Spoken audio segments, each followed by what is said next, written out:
குருவின் தினம் ஒரு சுவடுகளில் மேகம் அப்படிங்கிற வார்த்தையை வச்சு இன்றைய விளக்கம் எடுத்துக்கலாங்க. எல்லோருமே தன்னுடைய பகுப்பாய்வில் இந்த மனம்ங்கிறதுக்கும் மேகம்ங்கிறதையும் ஒன்றுபடுத்தி கூட பார்க்கலாங்க. ஒரு மேகக்கூட்டங்கிறது என்றும் ஒரே இடத்துல நிரந்தரமாக நிற்பதும் இல்லை அதனுடைய பயணம் எப்படி இருக்குங்கிறதுக்கான மறுமுகடு தான் இந்த மழையும் இருக்குது. அதனுடைய புவியியல் தத்துவமும் முழுமையாக வெளிப்படுத்தவும் ஆசைப்படுதுங்க. உண்மையான மேகம் எதனை சூழ்ந்து கொள்கிறதோ அதே போல் உங்களை எது சூழ்ந்து கொள்கிறதுங்க. நீங்கள் நித்தியவானாக இருக்கும் பொழுதெல்லாம் உங்களுடைய நித்தியத்தை உணர்த்த யார் ஒருவர் உங்களுக்குள் வெளிப்பட ஆசைப்படுகின்றாரோ அவர் உங்களுக்குள் மின்னலாய் சூரியனாய் வெளிப்படும் பொழுதெல்லாம் உங்களுக்குள் மனச்சோர்வு மன உளைச்சல் ஏற்படும்.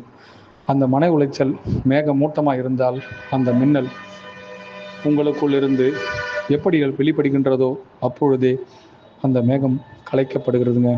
இப்போ உங்களிலிருந்து மேகமாய் நானே வெளிப்பட ஆசைப்படுகின்றேன் என்றால் அந்த மேகமும் உங்களுள் எப்படி உங்களையே உணர்த்த ஆசைப்படுகின்றது. யாரெல்லாம் உங்களுள் மணிமூடை சூடுகின்றீர்களோ அவர்கள் அனைவருக்குள்ளும் நான் மேகநாதனாய் வெளிப்பட ஆசைப்படுகின்றேன். அனைவருக்கும் குருவே சரணம், குருவடி சரணம், திருவடி போற்றிங்க.